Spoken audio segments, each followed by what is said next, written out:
What's the importance of that? Somehow, the disease is there, and now the disease is gone. Somehow, the person's life wasn't changing because they weren't changing. The moment they start changing the way they think and the way they act and the way they feel, all of a sudden their life starts to change. So what's the importance of that? Well, if you're doing the work and you're seeing your life changing, you're going to want to do more of it.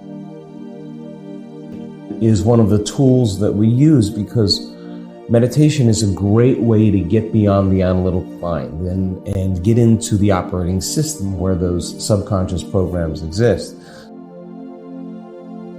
There seems to be a common thread that people feel like something's not right.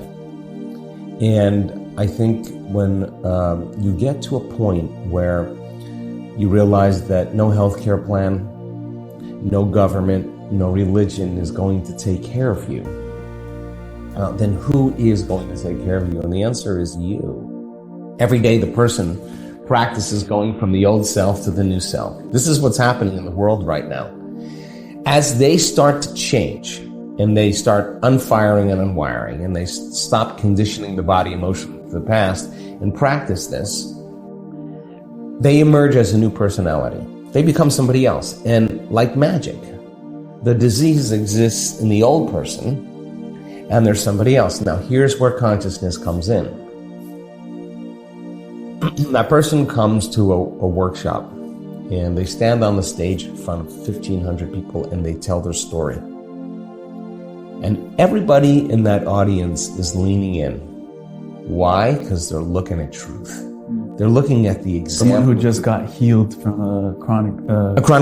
I'm talking about stage 4 cancers. I'm talking about Parkinson's disease. I'm talking about rare genetic disorders. And now the person in the audience is becoming conscious of a possibility that they were once unconscious to.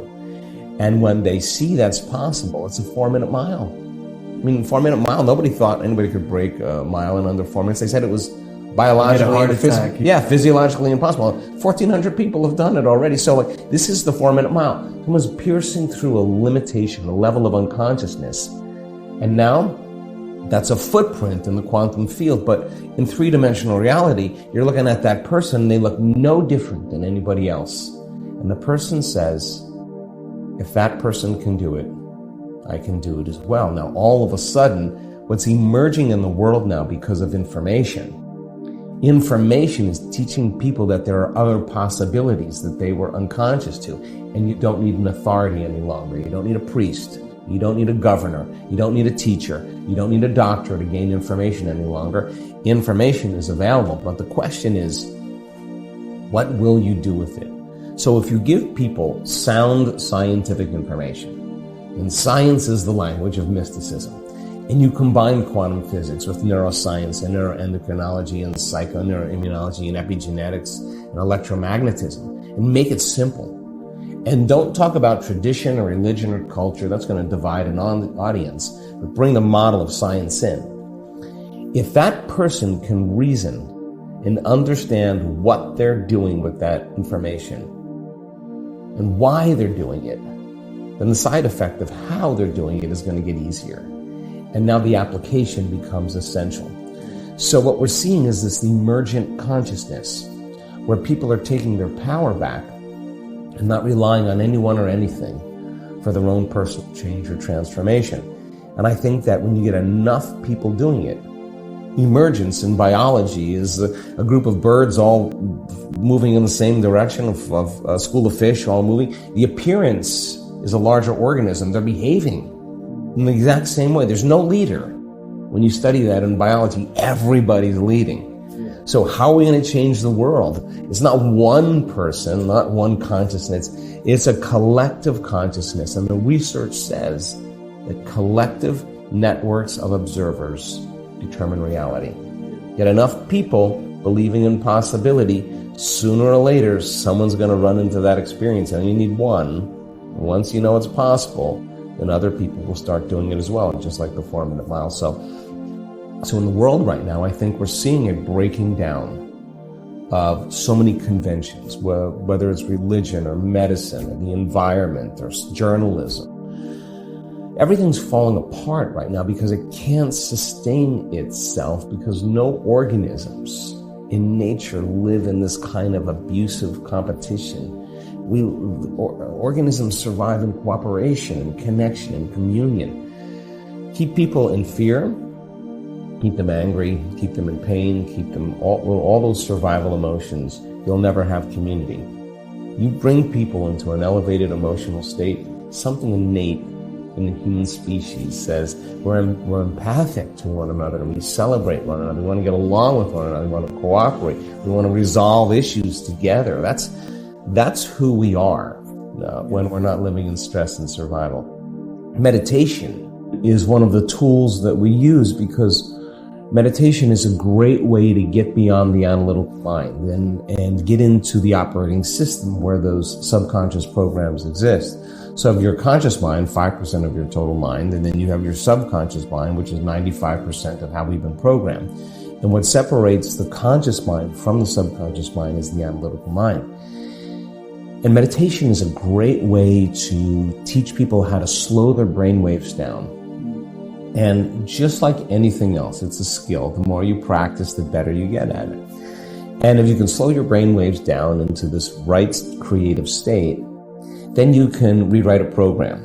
Then you can install a new track. You can rehearse a new way of being, right?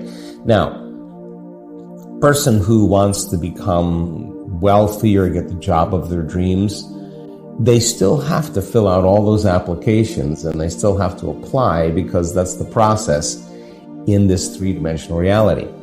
What we learned in our research is that if you teach people how to take their attention off of everything physical and material, everything known, there comes a moment where the brain begins to switch, and we put our attention, instead of on matter, we put our attention on energy.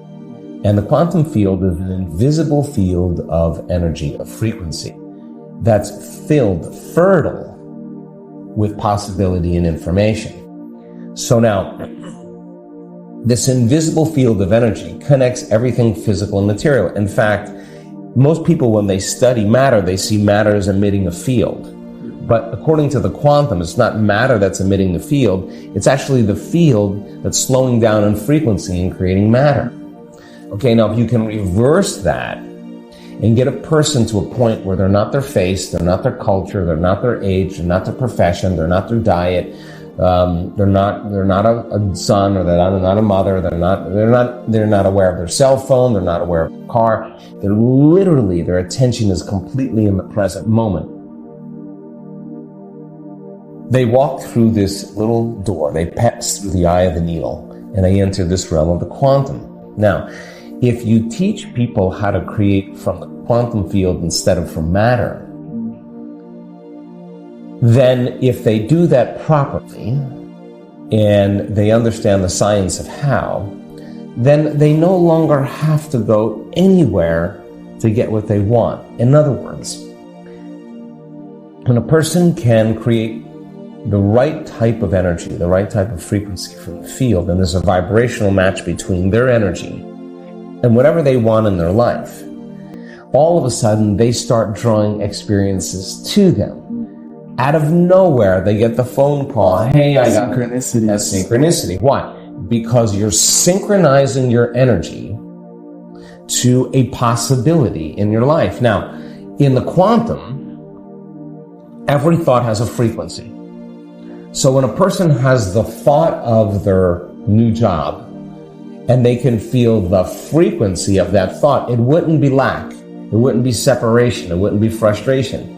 The frequency of the thought of a new job would create the feeling of euphoria, excitement, bliss, gratitude. And thoughts tend to be electric in the quantum field, and feelings tend to be magnetic. And now we teach people how to create a Wi-Fi signal when they connect to the field, and they literally change their energy. The thought being the electrical charge, the feeling being the magnetic charge, and how you think and how you feel is broadcasting energy. Now, there's a little bit more that has to happen, because you have to have coherence in your brain. Brain's got to be very orderly.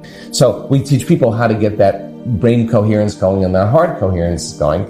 And all of a sudden, the next day, your belief in what's possible. You have to get beyond the analytical mind, because what separates the conscious mind from the subconscious mind is the analytical mind. The higher the emotional quotient, the more you pay attention to the cause. When you have an emotional reaction to someone or something, most people think that they can't control